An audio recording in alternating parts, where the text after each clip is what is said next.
ನಮಸ್ಕಾರ ಕರ್ನಾಟಕ ಮಂದಿಗೆ welcome to our YouTube channel.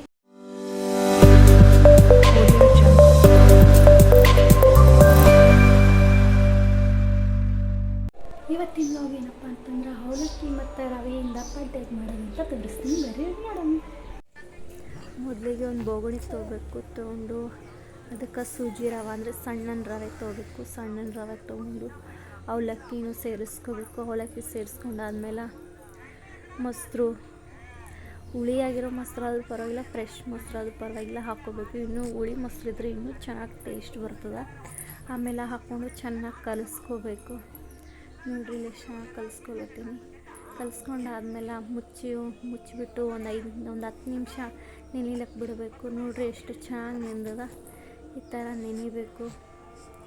ನೆಂದಾದ್ಮೇಲೆ ಒಂದು ಮಿಕ್ಸಿ ಜಾರಿಗೆ ನಿಮ್ಗೆ ಎಷ್ಟು ಬೇಕು ಅಷ್ಟು ಉಪ್ಪು ಹಾಕ್ಕೊಂಡು, ರುಚಿಗೆ ತಕ್ಕಷ್ಟು ಉಪ್ಪು ಹಾಕ್ಕೊಂಡು ರುಬ್ಕೋಬೇಕು. ಇಲ್ಲಿ ನೋಡಿರಿ ಎಷ್ಟು ಚೆನ್ನಾಗಿ ರುಬ್ಕೊಂಡು ಸಣ್ಣಾಗಿ ಬಂದದ. ಆಮೇಲೆ ಅದು ರುಬ್ಬಿದ್ದನ್ನು ತೆಗೆದು ಮತ್ತೊಂದು ಬೋಗಣಿಗೆ ಹಾಕೋರಿ. ಹಾಕ್ಕೊಂಡು ಆಮೇಲೆ ಗೋಧಿ ಹಿಟ್ಟು ಒಂದು 4 ಸ್ಪೂನು,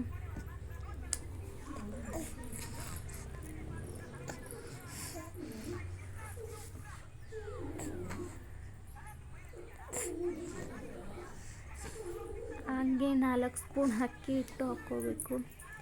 ನೋಡಿರಿ ಇಲ್ಲಿ ಅಕ್ಕಿ ಹಿಟ್ಟು ಕಂಪಲ್ಸರಿ ಅಕ್ಕಿ ಹಿಟ್ಟು ಹಾಕಲೇಬೇಕು. ಹಾಕಿದರೆ ಇನ್ನೂ ಚೆನ್ನಾಗಿ ಬರ್ತವೆ. ಅಕ್ಕಿ ಹಿಟ್ಟು ಹಾಕಿ ಚೆನ್ನಾಗಿ ಮಿಕ್ಸ್ ಮಾಡ್ಕೋಬೇಕು.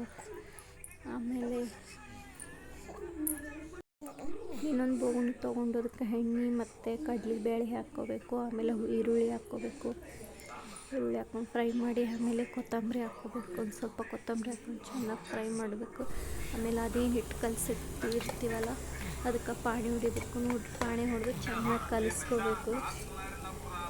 ಏನು ಮಾಡಬಾರ್ದು, ಚೆನ್ನಾಗಿ ಕಲಿಸ್ಕೋಬೇಕು.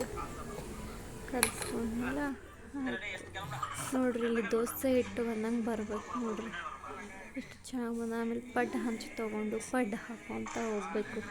ಇರೋ ಅಕ್ಕಿ ಯೂಸ್ ಮಾಡಿಲ್ಲ, ಬರೀ ಅಕ್ಕಿ ಹಿಟ್ಟು ಸ್ವಲ್ಪ ಯೂಸ್ ಮಾಡೀನಿ. ರಾತ್ರಿ ನೆನೆ ಇಡೋದು ಬೇಡ, ಏನು ಬೇಡ.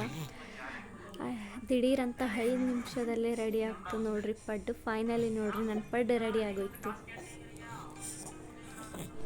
ನಾನು ಮಾಡಿರೋ ಈ ಅವಲಕ್ಕಿ ರವೆ ಪಡ್ಡು ಏನಾದರೂ ನಿಮ್ಗೆ ಇಷ್ಟ ಆಗಿಲ್ಲ, ನೀವು ಕೂಡ ನಿಮ್ಮ ಮನೆಗೆ ಟ್ರೈ ಮಾಡಿದ್ರೆ ಅದು ಲೈಕ್ ಮಾಡಿರಿ, ಶೇರ್ ಮಾಡಿ, ಕಮೆಂಟ್ಸ್ ಮಾಡಿ, ಸಬ್ಸ್ಕ್ರೈಬ್ ಮಾಡೋದನ್ನು ಮಾತ್ರ ಮಾಡಿ.